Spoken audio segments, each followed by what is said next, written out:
యెషయా ప్రవక్తను డైరెక్ట్గా చంపలేదు, రంపంతో కోసి చంపారండి. ఒక కర్రను కోస్తే, రంపంతో కోస్తే కొంచెం కొంచెం కొంచెం కొంచెం పొట్టు రాలుతుంటుంది. అలా పొట్టు రాలుతుంటే ఆ కర్ర 2 భాగాలు అవుతుంది, రంపం అంటారు దాన్ని. కత్తితో ఒకసారి వేస్తే శిరచ్ఛేది ఒకసారి 2 భాగాలు అయిపోతుంది, ఖననం అయిపోతుంది. కానీ యెషయా ప్రవక్త గొప్ప ప్రవక్త, పరలోకమును దర్శనం చేసేవాడు. ఆ ప్రవక్తను ఎందుకు రంపంతో కొయ్యాలి ఆలోచించండి. ఒక వ్యక్తి శిరస్సు మీద ఛేదించేటప్పుడు 2 భాగాలు చేయొచ్చు, కానీ మెడలా పెట్టి ఒకడు ఆక పక్క ఒకటి ఈ పక్క పట్టుకొని రంపంతో ఇలాగ కోస్తుంటే దాన్ని ఆలోచించండి, ఎంత వేదన.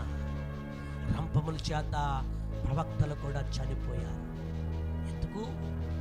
ఎందుకు అబ్రహాము, ఇస్సాకు, యాకోబు యొక్క ప్రయాణము దక్షిణ దిక్కునే కాదు, దేవుని యొక్క సన్నిధికి చేరేటట్లు కనానుకు వారు ప్రయాణమయ్యారు.